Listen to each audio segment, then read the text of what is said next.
The night Eleanor Vance lost everything began with the sound of wood snapping. Texas, May 1888. The Brazos River swallowed the Oak Bridge in a roar of muddy water. Eleanor, 28 years old and too stubborn to sleep through storms, woke to that sound. She knew it instantly. The deep groan of timber giving way, the rush of water claiming what didn't belong to it anymore. She ran barefoot to the riverbank, lantern swinging in her hand. The bridge her father built was disappearing into the dark. First the supports, then the planks. Finally, just white foam where the road used to be. Eleanor didn't cry. She never cried. But she remembered, 16 years old, holding her father's work-roughened hands as fever took him. His last words weren't, "I love you" or "be happy." They were a command. Don't let anyone take our land. She'd promised. What else could a girl do when her father was dying? Now, in the gray dawn light, Eleanor walked the muddy bank and calculated. Without the bridge, she couldn't move cattle to market in Silver Creek. Without selling cattle, she couldn't pay debts. She had 6 weeks before the bank foreclosed. 6 weeks, 3 months of supplies, and not a single neighbor who'd help her. They all said the same thing behind her back. That cold woman who thinks she can do a man's work. Let them talk. She'd kept the ranch for 5 years alone. She'd keep it 6 more weeks. Eleanor was examining the wreckage, trying to figure out where to rebuild when she heard it. Not the river. Something human. A moan, weak as the last breath of wind. There, half buried in mud between the broken timbers, a man lay trapped under a beam, city clothes torn to rags, blood at his temple, unconscious but breathing. Eleanor didn't hesitate. Code of the West. You don't leave a man to die, even if you don't particularly want company. She used her horse to lift the beam, dragged the stranger to solid ground. He was heavy, but she was strong. His hands were soft, city hands, hands that had never held a rope or driven a nail. She loaded him onto her horse and took him to the barn. Not the house. The house was hers. He was just a problem that needed solving, like a broken fence or a sick calf. What Eleanor didn't know was that the man trapped in that mud carried secrets that would tear down every wall she'd built around her heart. And maybe, if you've ever had to choose between forgiving someone or protecting yourself, you'll understand every choice she makes from this moment forward. Eleanor didn't waste time being gentle. She disinfected the cut on his temple with whiskey. Good whiskey, the kind her father saved for special occasions.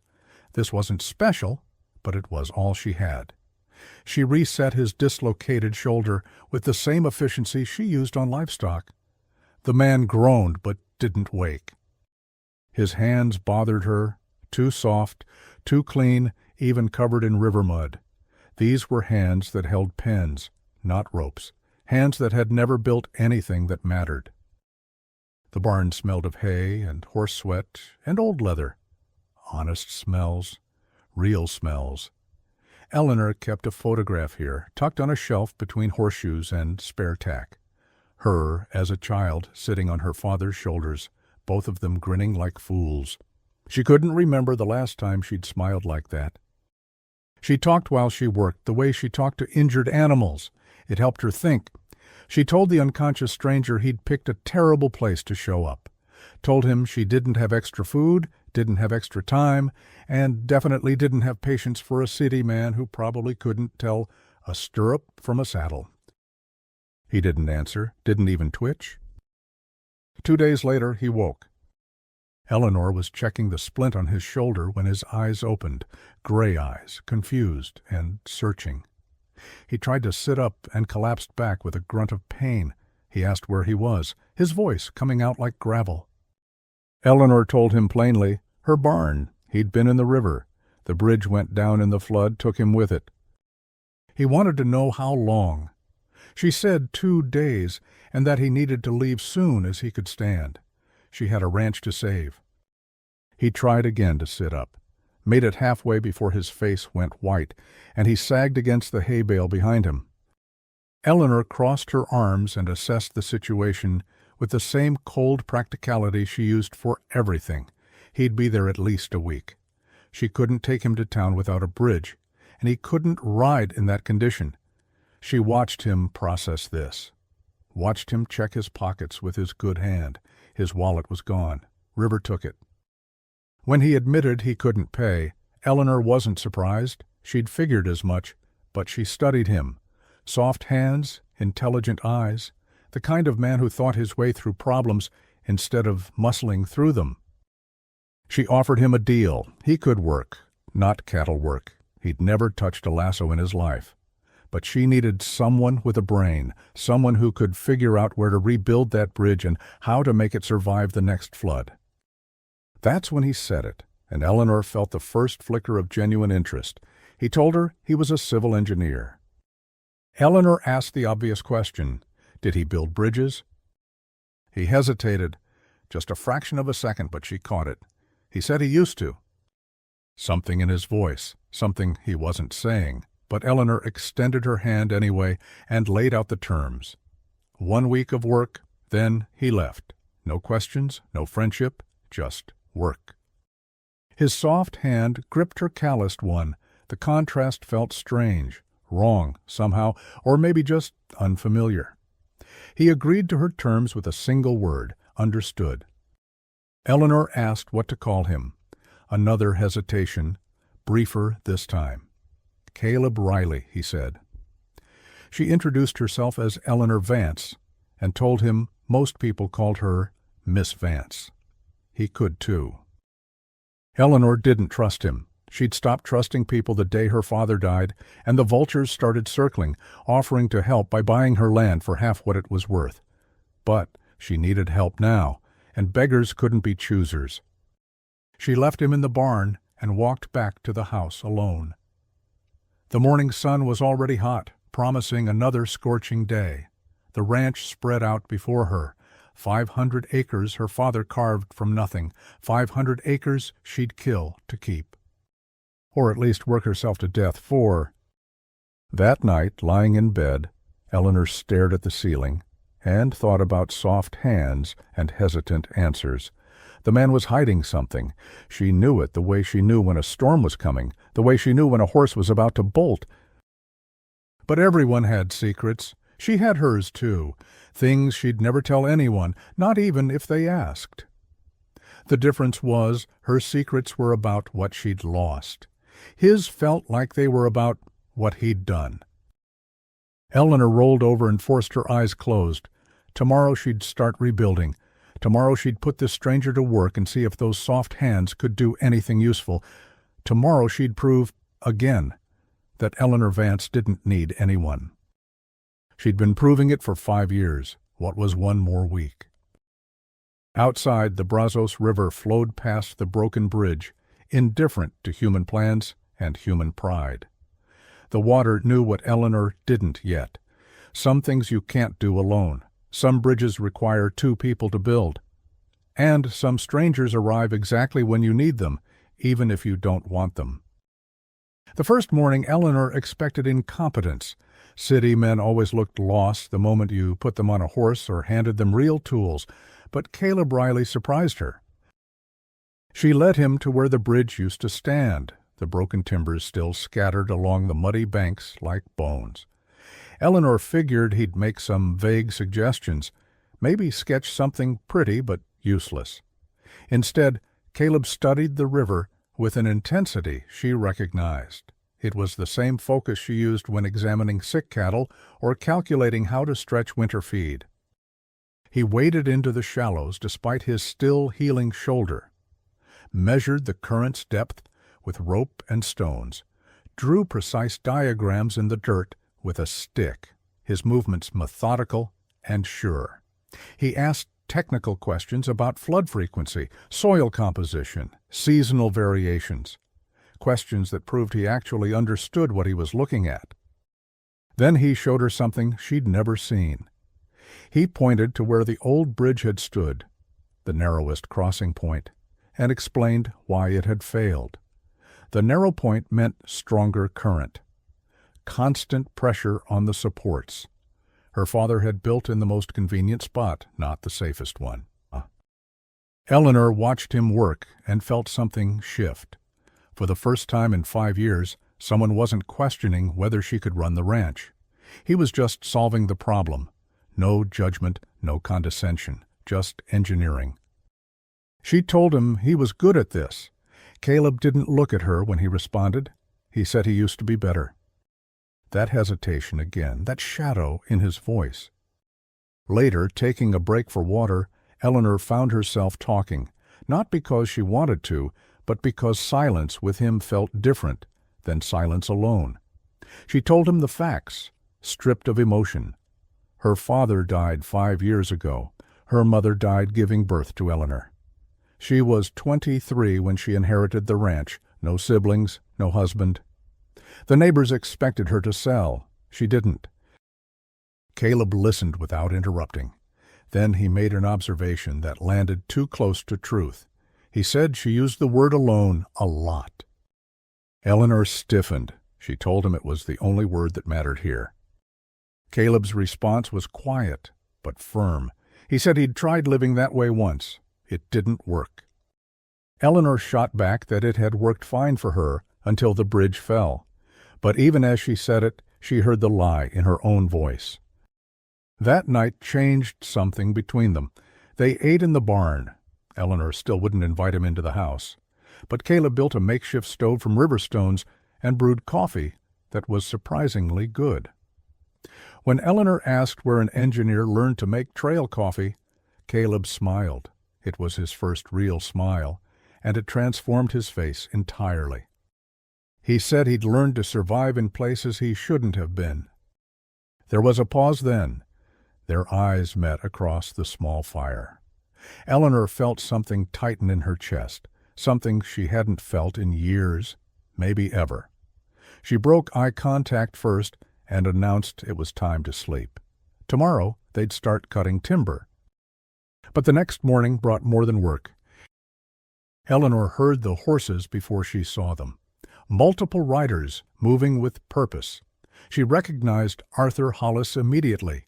Hard not to, given he owned the biggest ranch in 3 counties. He rode at the front, 2 hired men flanking him, all of them looking like they owned the world. Hollis had always been pleasant enough before. In that careful way men used when they wanted something.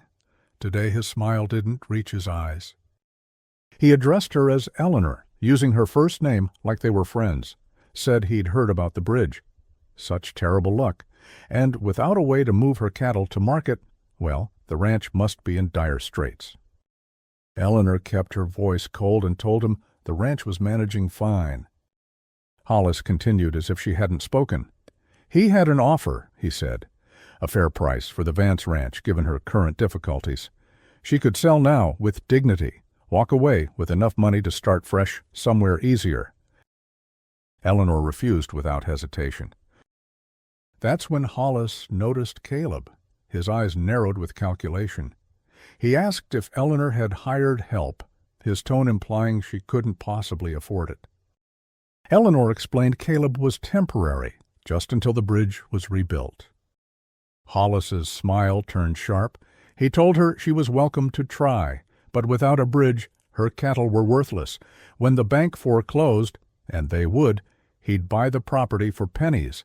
She could sell now with dignity or lose everything and leave with nothing. Caleb stepped forward then, and Eleanor saw something new in him. Authority, the kind of quiet confidence that came from knowing you were right and having the knowledge to prove it. Caleb told Hollis he was wrong. Eleanor didn't need the bridge to move cattle. There was an alternate route through Canyon Creek, east of here, longer but viable. Hollis turned on him, telling him to stay out of business. That wasn't his. But Caleb didn't back down. He said he was an engineer, and he made it his business to correct faulty logic. Hollis's assumptions were wrong. The tension crackled like lightning before a storm. Finally, Hollis pulled his horse around and left, but not before giving Caleb a look that promised trouble. After they'd gone, Eleanor spoke without looking at Caleb. She told him he'd just made an enemy. Caleb's response was simple. He said she already had an enemy. Now she had an ally, too. Eleanor didn't answer, didn't thank him, didn't acknowledge the tightness in her throat or the strange warmth spreading through her chest. But something fundamental had shifted. For the first time since her father died, Eleanor Vance wasn't standing completely alone. And she wasn't entirely sure how she felt about that. Day 3, they felled pine trees together. Caleb was clumsy with the axe, his form all wrong, his soft hands already blistering. Eleanor watched him struggle for about 10 minutes before she couldn't stand it any more. She walked over and took the axe from him without asking, showed him the proper stance, the angle of the blade, how to let gravity and momentum do most of the work instead of muscling through it. Her hands covered his, adjusting his grip. It was the first time she'd touched him beyond medical necessity, and they both felt it. That moment of contact that lasted half a second too long. Eleanor stepped back quickly, told him to try again. This time his swing was better, not good, but better. And when the tree finally fell, Eleanor did something she hadn't done in years. She laughed. Just a small sound, rusty and brief, but real. Caleb stared at her like she'd performed a miracle. By day 5, they'd established a rhythm. Caleb drew plans for the new bridge, and Eleanor questioned every decision, not because she didn't trust him, but because she wanted to understand. She'd spent her whole life being told women didn't need to know about engineering or mathematics or anything beyond cooking and sewing. Every explanation Caleb gave her felt like reclaiming something that had been stolen. When he told her she'd make an excellent engineer, Eleanor responded with bitter irony. She said that in Texas in 1888, women could barely own land, much less design bridges. Caleb looked at her seriously. He said she was designing this bridge right now. The drawings might be his, but the vision was hers. It was the first time someone had seen her as more than a stubborn woman trying to do a man's job. He saw her as capable, as intelligent, as equal. Day 7 brought their first real victory. They placed the first beam across the river's narrowest point, not where the old bridge had been, but upstream where Caleb's calculations showed the current would be gentler. It was a small thing, one beam among many they'd need, but it meant progress. It meant possibility. Eleanor went to the house and returned with her father's whiskey. She poured it into 2 tin cups, and they drank to the work they'd done. Caleb raised his cup and said, "To progress." Eleanor raised hers and said, "To the unlikely." The nights became something different, something more. The first night, Caleb asked why she'd never married. Eleanor told him the truth without softening it. Men in Texas wanted wives who cooked and stayed quiet. She barely cooked and never stayed quiet. And after her father died, the proposals that came were transparent. They wanted the land, not the woman who came with it. Caleb asked if maybe she'd just never found someone who wanted both. Eleanor said maybe she didn't want to be wanted. She wanted to be respected. The distinction mattered to her. Respect was earned. Desire was just biology. The second night, Eleanor noticed Caleb never talked about family. She asked directly if he had a wife somewhere. He tensed visibly, said he'd had one, past tense. Eleanor didn't push. Everyone had walls. She certainly had hers. But she filed the information away, adding it to the growing list of things Caleb Riley wasn't saying.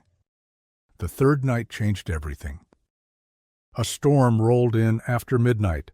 Lightning split the sky, turning night into brief, violent day. Eleanor woke to screaming. She grabbed her rifle and ran to the barn, found Caleb sitting upright in the hay, soaked in sweat, eyes wild and unseeing. He was shouting words that didn't make sense. Bridge, collapsed, dead. Eleanor set down the rifle and approached carefully, the way she would a spooked horse. She said his name. Once, twice. On the third try, his eyes focused. He looked at her and something broke in his face. He started shaking, and Eleanor did something she'd never done before. She sat beside him in the hay and stayed, didn't ask questions, didn't demand explanations. Just sat there while the storm raged outside, and whatever storm was raging inside him gradually subsided. Eventually his breathing steadied. He whispered an apology. Eleanor told him people didn't apologize for nightmares. Then she did something that surprised them both. She took his hand and held it. They sat like that until dawn, not speaking, just two people who understood what it meant to carry weight alone. Day 10 brought the moment neither of them could ignore anymore. They were working in the river, water up to their knees, positioning a support beam. The work was brutal. The beam was heavy, and the current kept trying to push it off course. Eleanor was on one side, Caleb on the other, both of them straining. The beam slipped. Eleanor lost her footing on the slick riverbed. She was going down, and the current was strong enough to sweep her downstream if she fell. Caleb caught her. His arms came around her waist, pulling her against him, steadying them both. They stood there, wet and breathing hard, his arms still around her. Eleanor looked up at him. Water dripped from his hair onto her face. The moment stretched, suspended between what they'd been and what they were becoming. She said, "Thank you." Her voice came out softer than she'd intended. Caleb said always, like he meant it, like it was a promise. Then they kissed.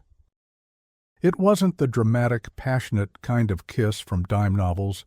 It was inevitable, like water finding its level after a long fall.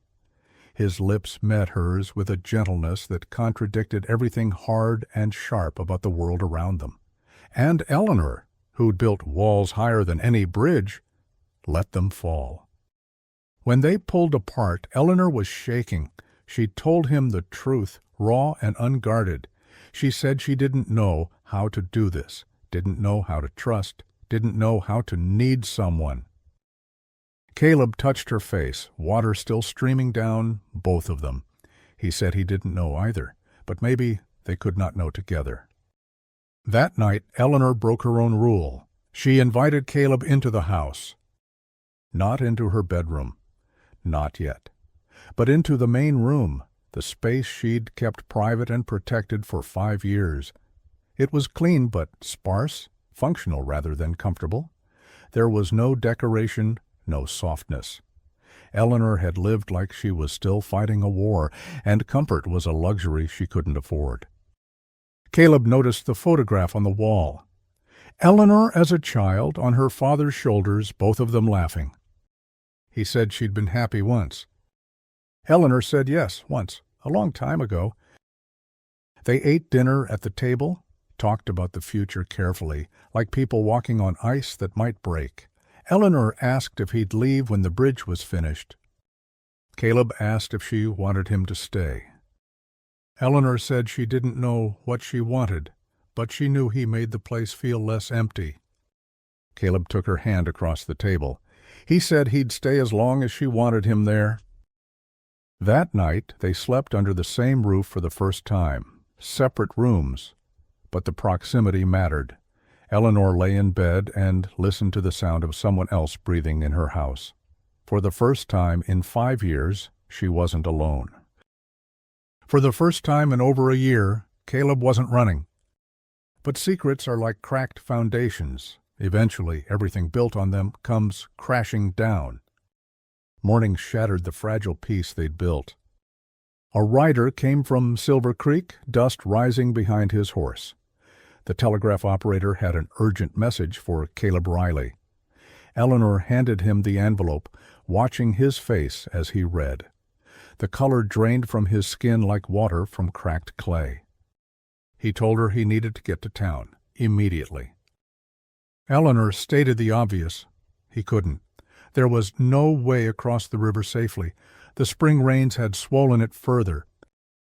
Caleb insisted he'd find a way. His voice had an edge she'd never heard before. Desperation. He left in a hurry, barely looking at her, left his pack open on the workbench in the barn. Eleanor went to close it, just tidying up, she told herself, when something fell out. a newspaper clipping, yellowed and water-stained. The headline hit her like a physical blow. Jackson Bridge, tragedy, 3 dead. Chief Engineer Caleb Riley under investigation for negligence. Cha-chunk. Eleanor's hands shook as she read. A railroad bridge in Chicago collapsed 6 months after completion. 3 people killed. The investigation revealed structural flaws. Caleb Riley, chief engineer, had disappeared before the trial. The article mentioned a wife and son left without answers. Eleanor read it twice, then a third time, hoping the words would change. They didn't. 3 people dead, a family abandoned, a man who ran instead of facing what he'd done. And she'd let him into her home, into her heart. Eleanor didn't cry. She never cried. But something broke inside her chest, something she'd thought was already too broken to break further. She'd been wrong. The betrayal wasn't just the lie. It was that she'd opened herself up. She'd let someone see her vulnerability. She'd believed, stupid, foolish woman, that maybe she didn't have to be alone anymore. When Caleb returned that afternoon, soaked and frustrated from trying to cross the swollen river, he found Eleanor in the barn. His tools were packed. The newspaper clipping lay on the workbench between them. The silence was heavy enough to crush bone. Caleb saw the paper, froze, said her name like a question. Eleanor's voice came out cold as January wind. She said, 3 people died, 3, and he ran. Caleb said he knew, just those 2 words, he knew. Something ignited in Eleanor's chest. She asked if that was all he had to say. He knew. She grabbed a hammer from the bench and threw it, not at him. She wasn't trying to hurt him, but at the wall behind him. The impact echoed in the barn like a gunshot. Eleanor demanded the truth, the real truth, for the first time since he'd arrived. Caleb stood there, and something in him seemed to crumble. When he finally spoke, his voice was rough with exhaustion. He told her he didn't run from the law. He ran from the guilt. The bridge had flaws in the design. He'd seen the signs. Microscopic fractures in the load tests. Variations in the steel quality the supplier delivered. His partner insisted they were on schedule and under budget. Said the variations were within acceptable operational standards. Caleb had given in. He'd been weak when he should have been strong. 6 months later, the bridge collapsed during morning rush. 3 people, a father of 2 boys, a pregnant woman, a man who'd just gotten promoted and was going to buy his first house. Caleb's voice broke. He said he knew their names, knew their stories. He'd made himself learn them before he left, some kind of penance that meant nothing to the dead. Eleanor asked why he ran. The investigation would have partially cleared him. His partner had falsified reports. But Caleb shook his head. He said partial clearing didn't matter. He'd still signed off. He'd still approved. And he couldn't face his wife, Sarah. Couldn't look at her and see trust turn to disgust. Couldn't face his son, Thomas, who looked at him like he was a hero. Thomas was 4 years old. Asked when Daddy was coming home. Caleb told him soon. That was almost 2 years ago. Caleb said he left money, left a letter taking responsibility. But he didn't have the courage to stay and watch his family realize what kind of man he really was. A coward who let people die because he was too weak to fight harder. Eleanor stood rigid, arms crossed. Every word he said made sense. She understood failure, understood the weight of expectations, understood fear. But she also understood running, and she'd spent 5 years doing the exact opposite, staying, fighting, facing every hard thing alone because that was what you did when you made a promise. She told him he'd let her trust him. Her voice was steady, but something underneath it trembled. Caleb tried to step closer. Eleanor held up a hand, stopping him. She said he'd let her think she wasn't alone, let her believe that maybe people could be depended on, that maybe opening up wasn't a mistake. Caleb said her name again, softer, started to say she wasn't alone. Eleanor cut him off. She said she was, always had been, always would be. Then she gave him the ultimatum that felt like tearing out her own heart. Finish the bridge, honor the agreement, then leave. She didn't want someone who ran when things got hard. She'd built her entire life on staying, on fighting, on not giving up, no matter how impossible things seemed. Caleb tried to speak. Eleanor shook her head and used his full name with cold formality. For him, she was Miss Vance now. Nothing more. She walked out of the barn and didn't look back. Caleb stood alone in the dimming light, the newspaper clipping in his hands.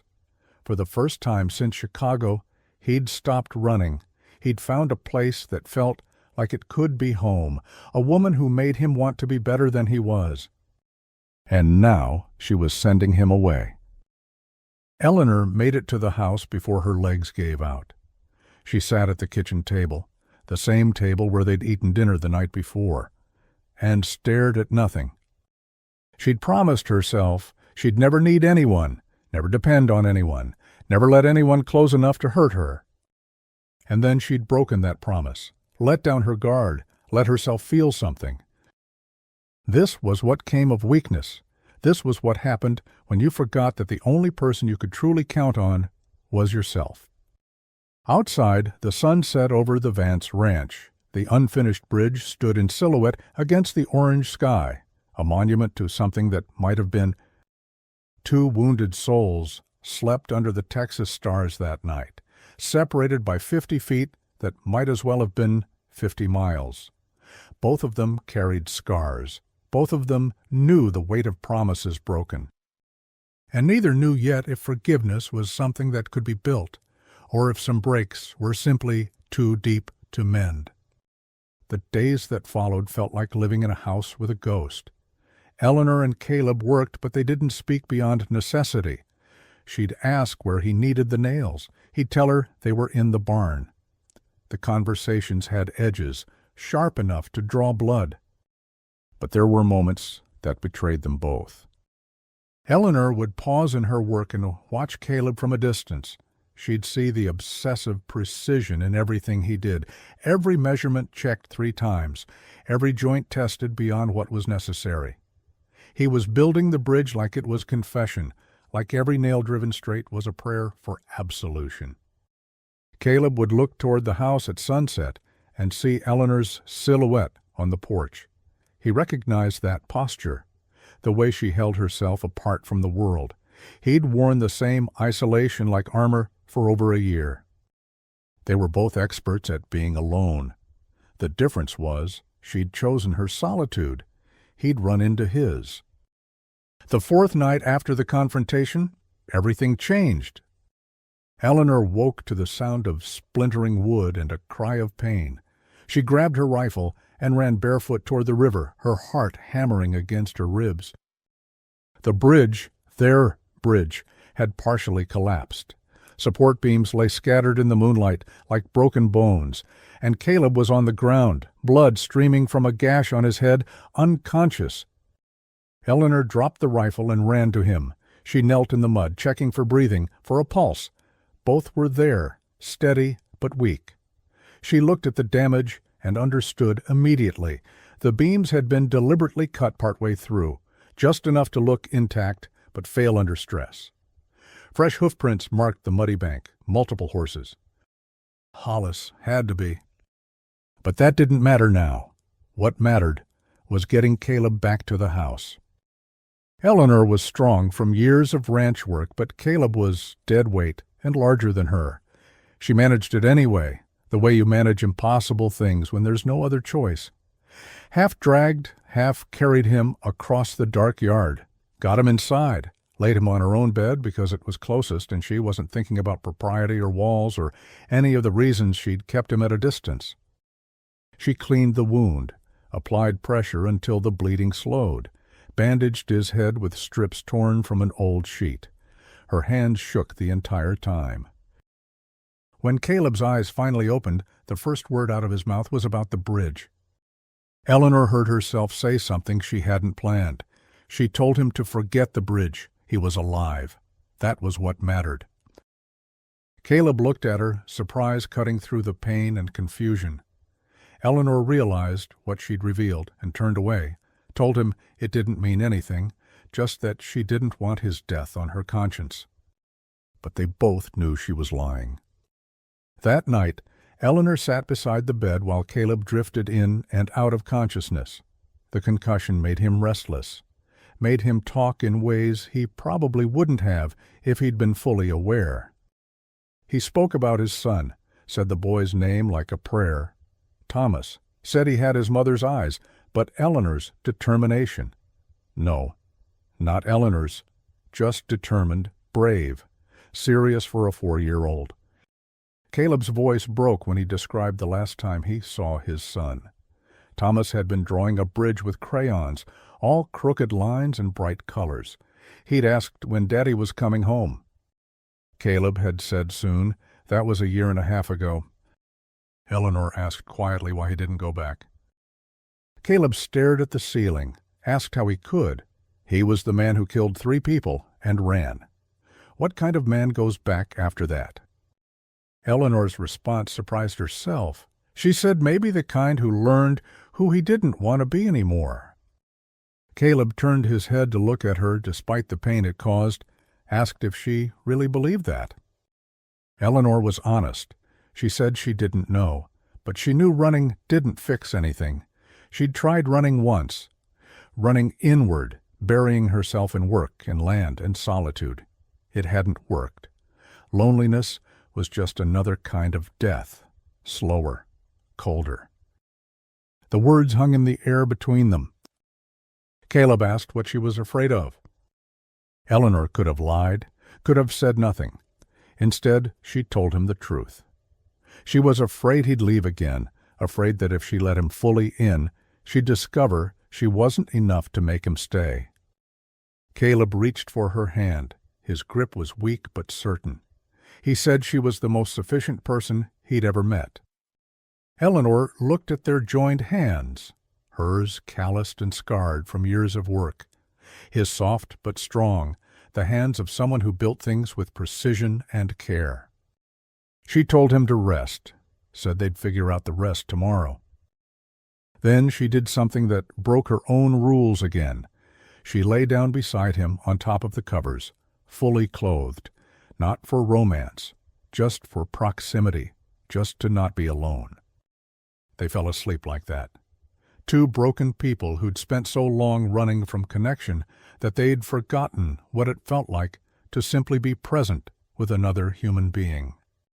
When morning came, they'd have to face Hollis's sabotage. They'd have to rebuild what was destroyed.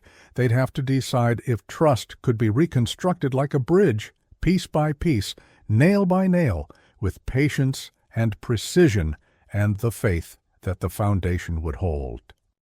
But for now, in the quiet dark before dawn, Eleanor Vance and Caleb Riley just breathed, just existed in the same space without armor or distance or fear. Sometimes healing starts that simply. 2 people deciding that being alone hurts worse than the risk of being hurt. Sometimes the bravest thing you can do is stop running, stop hiding, stop pretending you don't need anyone. Sometimes you just have to lie down beside your fear and close your eyes and trust that morning will come. Morning light found them still together. Eleanor woke first, disoriented by the weight of another person in her bed. She started to pull away, then stopped herself. Caleb was still sleeping, his breathing steady despite the bandage wrapped around his head. Eleanor studied his face in the early light, the lines around his eyes, the shadow of beard on his jaw. This was a man who'd carried weight for a long time. She recognized it because she carried her own. When Caleb's eyes opened, they found hers immediately. Neither spoke for a long moment. Finally, Caleb said he should get up, check the damage. Eleanor told him he couldn't work like this. He was hurt. Caleb sat up anyway, wincing, said he'd been worse. Then he looked at her and said something that changed everything. He told her he wasn't going to let her do this alone. Eleanor could have argued, could have reminded him of all the reasons she didn't trust him. Instead, she just nodded and said they should get to work. They surveyed the sabotage together in full daylight. The cut beams were obvious now, clean saw marks hidden where they wouldn't be immediately visible. Professional work, deliberate. Caleb said what they both knew: Hollis would try again. Eleanor agreed. They couldn't just rebuild. They needed to finish fast and get her cattle to market before the bank's deadline. With the sale, she could pay her debts and remove Hollis's leverage. But they needed help, more hands. The words felt like swallowing glass. Eleanor Vance had never asked for help, not once in 5 years. Her entire identity was built on self-sufficiency, on proving she didn't need anyone. Caleb offered to go to town for her. She refused immediately. This was something she had to do herself. The ride to Silver Creek took half a day using the long route through Canyon Creek. Eleanor had plenty of time to rehearse what she'd say. Every version felt like admitting defeat. Her first stop was Mrs. Perkins, the widow who ran the boarding house. The older woman had offered help years ago. Eleanor had refused coldly, said she didn't need charity. Now Eleanor stood on her porch, hat in hand, and forced the words out. She said she needed a favor. Mrs. Perkins studied her for a long moment. Then she said it was about time Eleanor Vance remembered she lived in a community. Eleanor explained the situation. Not all of it, but enough. The sabotage, the deadline, the bridge. Mrs. Perkins agreed to help, but not before making her point clear. She said Eleanor had pushed everyone away for 5 years, built walls so high nobody could climb them. It took courage to ask for help, but it took more courage to accept that you'd been wrong about needing to do everything alone. Eleanor swallowed her pride and moved on. Samuel, the young blacksmith, was easier. He'd admired Eleanor from a distance for years. When she asked for help, he agreed immediately, said he'd do anything for her. Eleanor was honest with him. She couldn't pay now, could only offer gratitude. Samuel smiled and said gratitude was payment enough. He'd always respected her strength. Now he respected her wisdom, too. Old Jim, the rancher who'd offered help at her father's funeral, was the hardest. He listened to her request, then asked the question that cut deepest. He asked what changed. Why was she asking now, when she'd refused before? Eleanor could have lied, could have said it was just practical necessity. Instead, she told him the truth. She'd been wrong. She'd been afraid of owing anyone, afraid of appearing weak, afraid that accepting help meant she'd failed her father's memory. Jim studied her with eyes that had seen too much of life to be fooled. He said strength wasn't about never asking for help. It was knowing when you needed it. He agreed to come, told her he'd bring his 2 ranch hands too. The 3 days that followed were the hardest work Eleanor had ever done, and she'd done plenty of hard work in her life. The small group rebuilt what Hollis had destroyed. Caleb directed operations with quiet authority. He didn't bark orders or demand obedience. He explained what needed to happen and why, then trusted people to do their part. Eleanor worked alongside everyone. No hierarchy, no pride, just labor. There were moments of lightness in the brutality. Samuel tried to flirt awkwardly while hammering nails. Caleb's jaw tightened visibly, and Eleanor hid a smile. It felt good, she realized, to be wanted, to have someone care enough to be jealous. Mrs. Perkins cornered Eleanor during a water break. She commented that Eleanor's engineer looked at her like a man who'd found home. Eleanor deflected, said he was just passing through. Mrs. Perkins laughed, said that man wasn't going anywhere. Anyone with eyes could see it. Eleanor didn't respond, but something warm bloomed in her chest, despite her best efforts to suppress it. By the 3rd evening, the bridge was nearly complete. The volunteers returned to town, promising to come back for the final touches. Eleanor and Caleb stood alone at the worksite, exhausted but satisfied.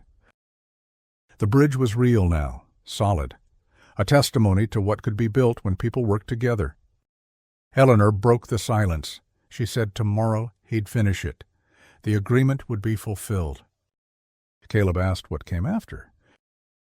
Eleanor said that was his decision. She wouldn't ask him to stay, wouldn't ask him to go. Caleb turned to face her fully, asked what if he wanted to stay. Eleanor's walls tried to come back up. She asked why. Was it pity? Guilt?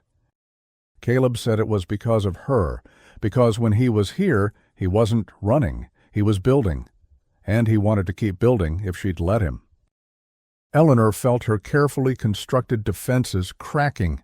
She asked about his son, about Thomas. Caleb's expression grew serious. He said Thomas deserved a father who could look at himself in the mirror. He needed to go back to Chicago, face what he'd run from, testify, take responsibility, make things as right as they could be made. He paused, then continued, said he'd need to stay there for a few months. Establish shared custody, settle his affairs, make sure Sarah was financially secure. It was the minimum of what he owed. Then his voice softened. He asked if after all that he could come back, bring Thomas. He knew it was asking a lot. Eleanor had built a life without him. Maybe she'd moved on. But if there was room, not just for him, but for a boy who needed to learn that men could rebuild what they'd broken, he wanted to come back, because the Vance ranch felt like home now. Eleanor felt like home. The words hit Eleanor harder than the flood had hit her bridge. Her breath caught. Tears threatened. Actual tears, something she never allowed.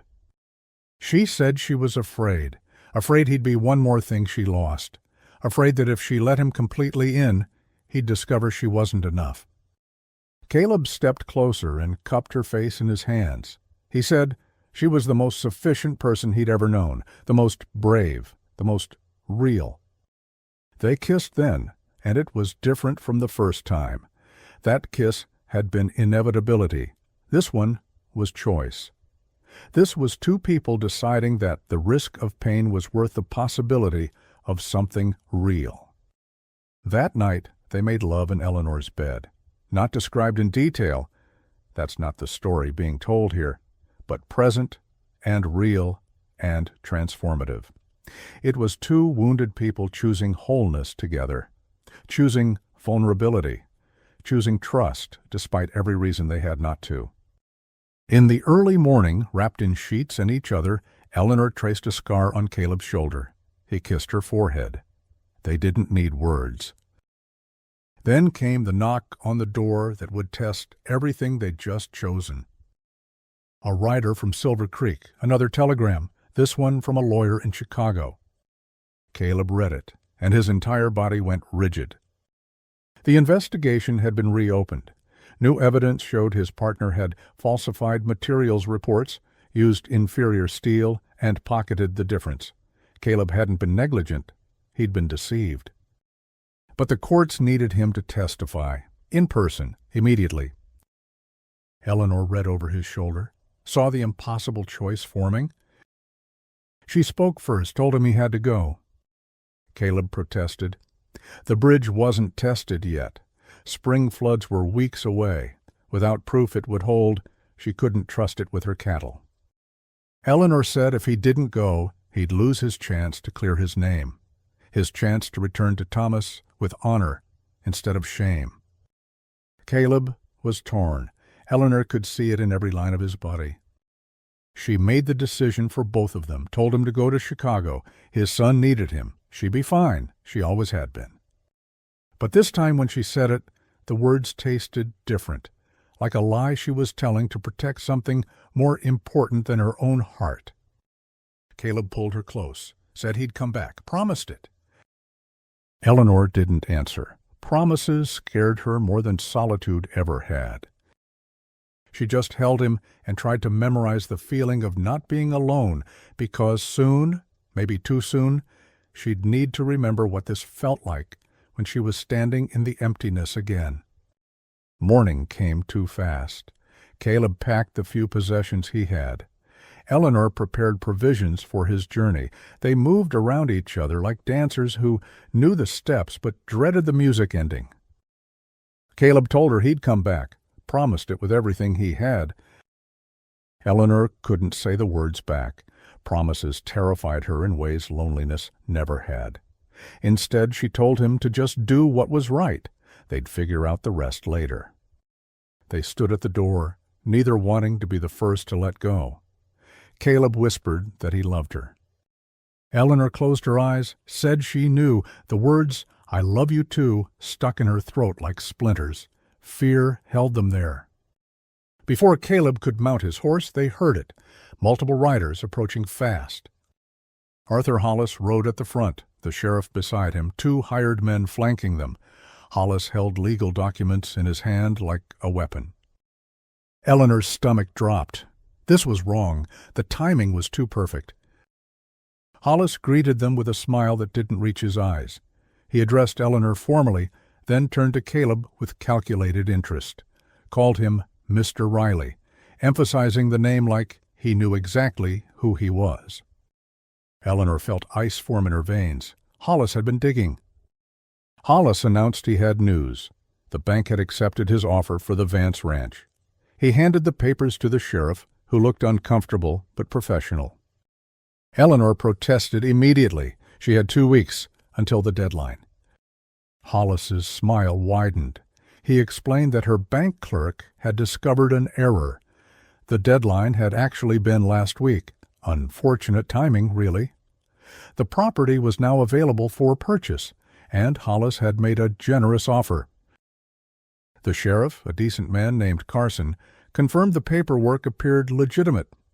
He looked genuinely apologetic. Eleanor's world tilted. She knew immediately what had happened. Hollis had bribed someone at the bank to alter the records. The clerk was probably halfway to San Francisco by now. She accused him outright, told him he'd bribed the clerk. Hollis asked if she could prove it, wished her luck trying. The clerk was on an extended trip, wouldn't be back for 3 months. Then Hollis turned to Caleb, and Eleanor saw the full scope of his trap. He said he'd done his research on Mr. Riley, found it fascinating that a fugitive engineer was working on Eleanor's property, a man wanted for testimony in Chicago regarding a bridge collapse that killed 3 people. Sheriff Carson straightened, suddenly alert. He said there was no warrant for Caleb's arrest, to his knowledge. Hollis agreed smoothly. No warrant, just a request for voluntary testimony. But the sheriff could choose to escort him to ensure he arrived safely, given the serious nature of the case. Then came the ultimatum that made Eleanor's blood run cold. Hollis addressed her directly, said he had a final offer. She could sell the ranch to him now at his stated price. In return, he'd forget to mention Caleb's identity to the authorities. Caleb could travel to Chicago freely, face his past on his own terms. Or she could refuse, lose the ranch anyway when the bank foreclosed tomorrow, and Hollis would ensure Caleb was escorted as a reluctant witness, treated like a criminal fleeing justice. The choice, he said pleasantly, was hers, the land or the man she loved. Eleanor looked at Caleb, looked at the bridge they'd built, looked at 500 acres her father had carved from nothing, the land she'd promised to protect. Caleb stepped forward before she could speak. He said Eleanor wasn't selling. His voice carried an authority Eleanor had rarely heard from him. Eleanor started to protest, but Caleb continued. He told Hollis to leave her alone. He'd go willingly, right now, if Hollis backed off. But first, Caleb said, Hollis would sign a document giving him 10 days before reporting anything to the authorities. 10 days to handle his affairs properly. Hollis laughed, asked what made Caleb think he had any bargaining power. Caleb reached into his pocket and pulled out a piece of wood, one of the deliberately cut beams from the sabotage. He said he had evidence of the sabotage, had witnesses who'd seen Hollis's men near the bridge. If Hollis pushed this, Caleb would go to Sheriff Carson right now and file formal charges. He said he wouldn't run this time. He'd face everything, the testimony, the consequences, all of it. But he'd drag Hollis down with him. The tension crackled like lightning before a storm. Sheriff Carson was watching Hollis carefully now, suspicion growing on his face. Finally, Hollis calculated his options and agreed. 10 days. Then Caleb disappeared and left Eleanor to her fate. Caleb accepted the terms. Eleanor tried to stop him, told him not to do this, not to sacrifice himself for her ranch. Caleb turned to her and touched her face one last time. He said she'd taught him that real strength meant facing what you'd done. It was time for him to face everything, to become a man who deserved her. He told her he loved her, that he'd be back, but not before he'd earned the right to stand beside her. They kissed quickly, desperately. Then Caleb mounted his horse and rode away with Hollis and the sheriff. Eleanor stood in the yard and watched him go. For the first time since her father died, she felt completely powerless, all her strength, all her stubborn independence, and she couldn't stop this. She walked into the empty house and sat at the kitchen table, the same table where they'd shared dinner, planned the future, let themselves hope. The silence was absolute, crushing. She'd spent 5 years alone, but this was different. This was knowing what it felt like to not be alone, then having it ripped away. Eleanor stared at the wall and felt something crack deep inside, not break. She'd been broken before. This was different. This was her carefully constructed armor finally shattering completely. She'd built her entire life on control, on strength, on never needing anyone, and in a handful of weeks, a stranger with soft hands and a broken past had demolished every defense she'd spent years building. The worst part? She'd let him, wanted him to, because for the first time, loneliness hadn't felt like strength. It had felt like punishment. Eleanor looked out the window at the bridge, their bridge, standing half-finished against the Texas sky. A decision formed, hard and sharp as flint. In Silver Creek, Caleb sat in the telegraph office composing a message, not to his lawyer, to Sarah, his ex-wife. He wrote slowly, choosing each word with the precision he used for engineering calculations. He told her he didn't expect forgiveness, didn't deserve it, but she needed to know he'd been a coward, that he'd abandoned her and Thomas when they needed him most. He said he was coming back, not to ask for a second chance, but to take responsibility, to testify, to pay everything he owed. And if she'd allow it, he'd like to know his son again, not as the father he'd been, but as the man he was trying to become. The telegraph operator recognized the name as he sent it. Word would spread now. Caleb's anonymity was over. He'd chosen truth over safety, responsibility over escape. Meanwhile, back at the ranch, Eleanor heard horses approaching, multiple riders. She grabbed her rifle, expecting Hollis to finish what he'd started. Instead, she opened the door to Mrs. Perkins, Samuel, and old Jim. Behind them, half a dozen other townspeople. Mrs. Perkins carried a cloth bag. She set it on Eleanor's table with a heavy thunk. She said they'd heard about Hollis, about the bank, about the deadline that had been moved illegally. The bag was full of money, collections from half the town. Not enough to pay the full debt, but a start. Samuel explained that several of them had savings they could lend, not charity, loans. They'd work out terms later. Old Jim added that he'd contacted a lawyer in Silver Creek. The man had reviewed the paperwork and found evidence of tampering. They could contest the foreclosure, fight it legally. Eleanor stared at them, her throat tightened. She asked why they were doing this. Mrs. Perkins's answer was simple, because Eleanor had finally stopped trying to do everything alone. She'd asked for help. She'd become part of the community instead of apart from it. Jim added that before Caleb left, he'd come to each of them, asked them to look after Eleanor if anything happened, said a man who did that was worth fighting for. Over the next 2 hours, the community mobilized. They went to the bank, confronted the manager with evidence of fraud. The bank clerk, it turned out, had returned early with a guilty conscience. He confessed to accepting Hollis's bribe. The foreclosure was suspended. Hollis's offer was invalidated. Sheriff Carson brought Hollis in for questioning. Not arrested yet, but his reputation was destroyed. The evidence of sabotage, fraud, and bribery was mounting. When Hollis and Eleanor faced each other in the sheriff's office, something unexpected happened. Hollis looked at her without his usual arrogance. He said she thought she'd won. Eleanor responded quietly. She said she hadn't won. She'd survived. The difference was she did it with help. He was alone because he'd chosen to be. Hollis's facade cracked. He admitted that when his wife died years ago, he'd realized he'd built an empire with no one to share it.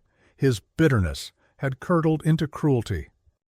Eleanor told him it wasn't too late to build something real, but he had to stop trying to take from others what he couldn't create himself.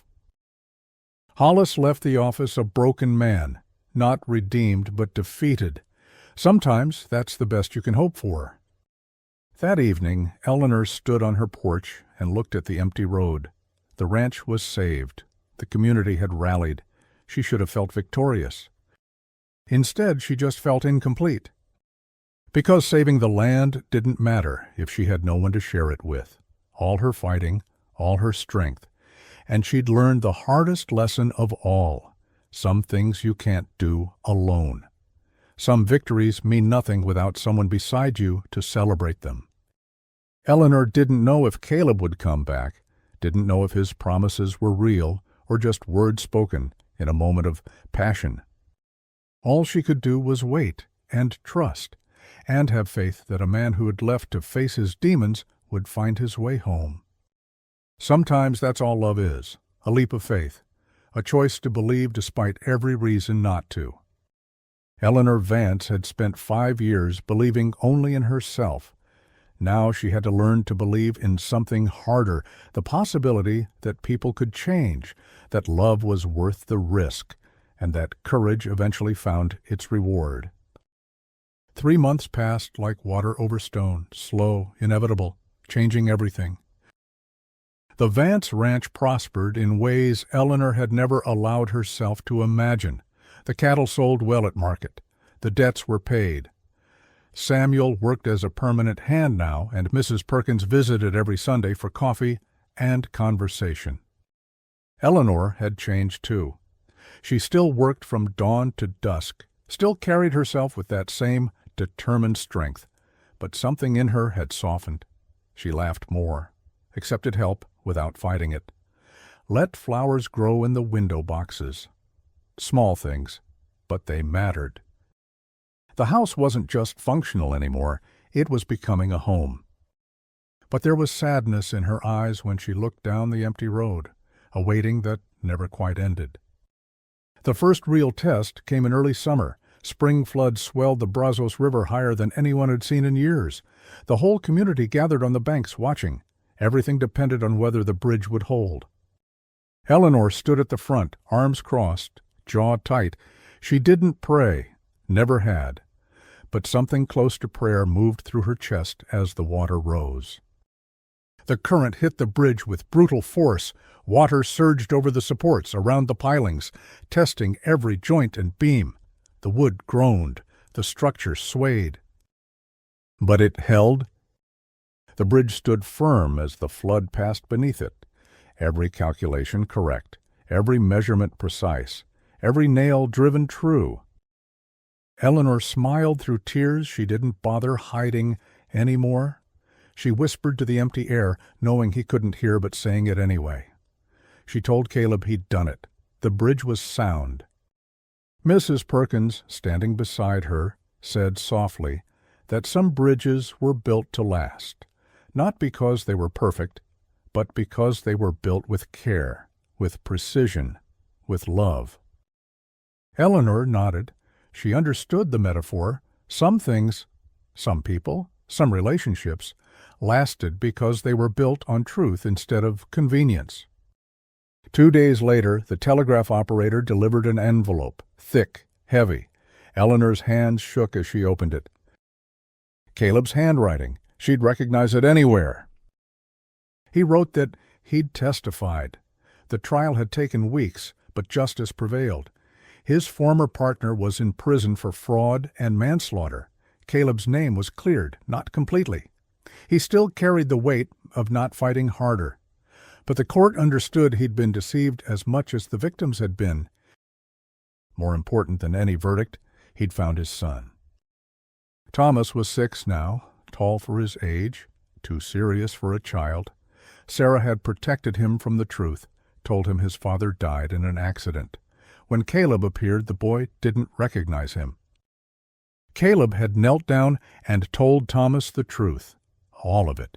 He'd made a terrible mistake, let people get hurt. Instead of staying to fix it, he'd run from Thomas, from his mother, from everything. It was wrong, more wrong than any broken bridge. Thomas had asked the question that mattered most. Would he leave again? Caleb promised he wouldn't, said that even if Thomas never forgave him, he'd be there. He'd spend every day proving he meant it, however long it took.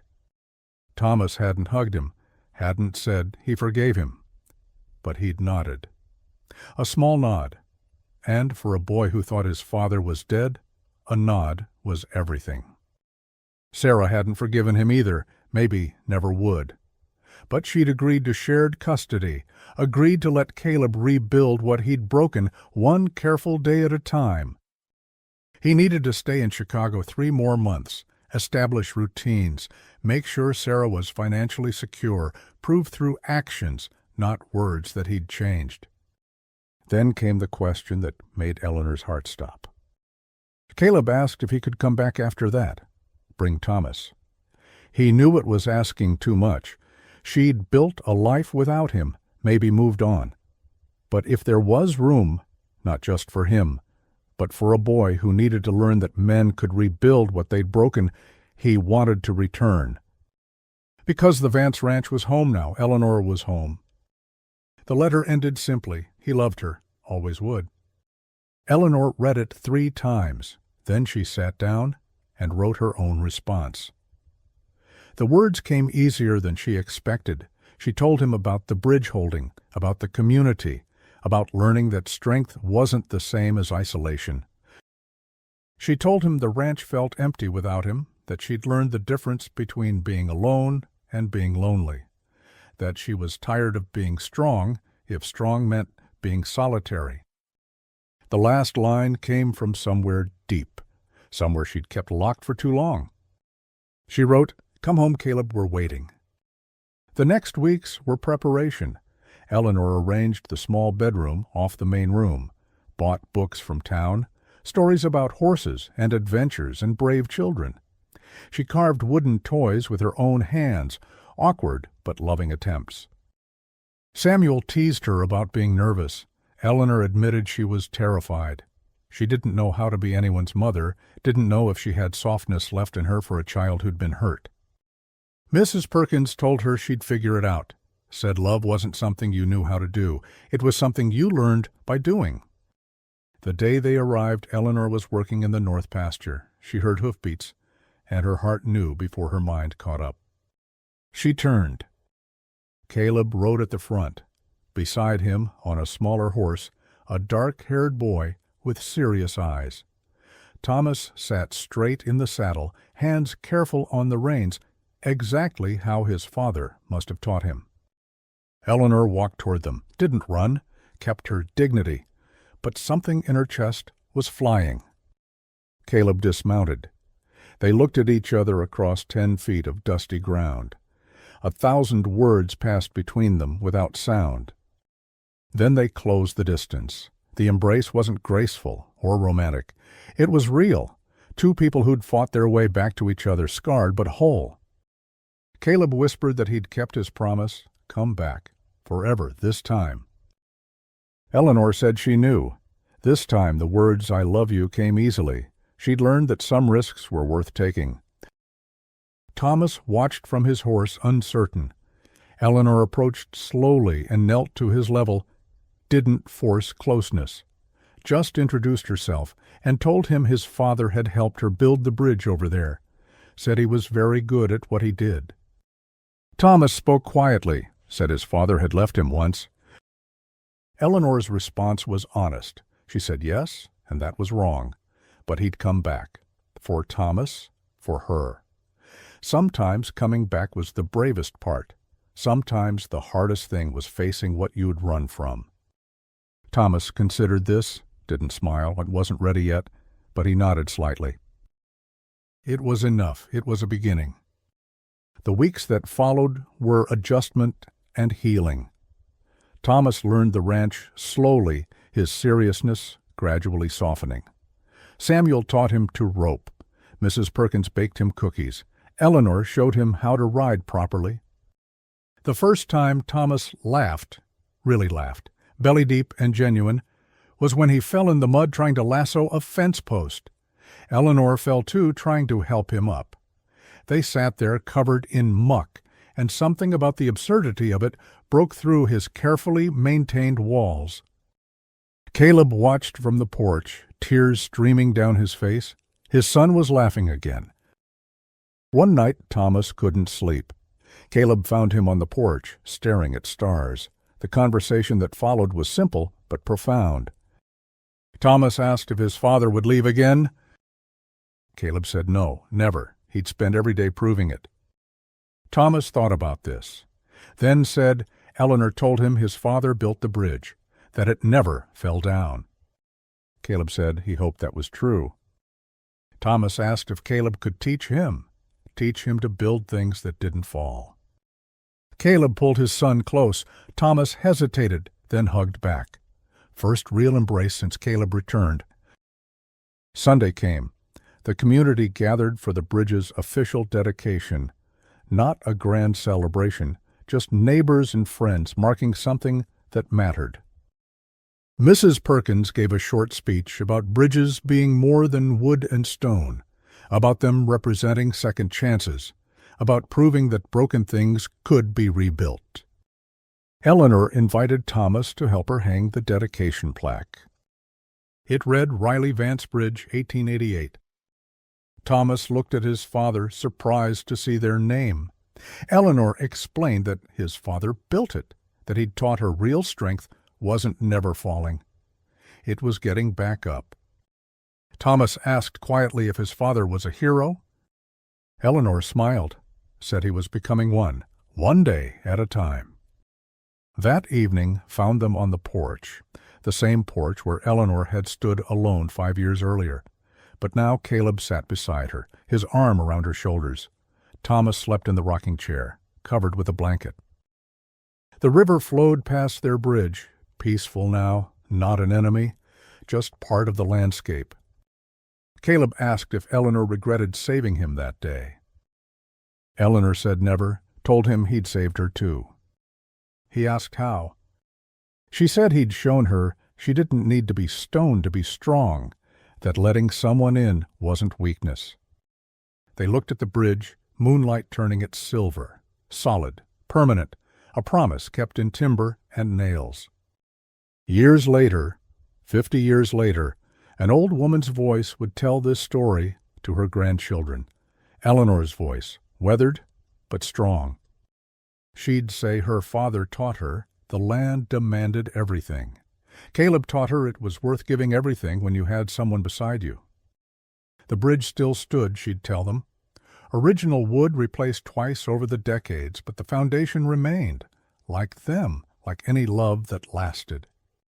She'd talk about Thomas growing into a fine engineer, about the other children that came, about hard years and good years, and the truth that staying was always harder than leaving.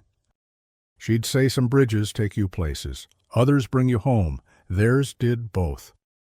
The final image would be a photograph, sepia-toned, Eleanor and Caleb old and lined but smiling. Thomas grown with his own family, multiple generations standing before a bridge that refused to fall. The historical marker beside it would read, "In memory of Eleanor Vance Riley and Caleb Riley, who proved that the strongest love is built on truth." And somewhere in Texas, that bridge still carries traffic, still stands firm, still reminds anyone who crosses it that some things, when built with care, with honesty, with the courage to stay when running would be easier, last forever.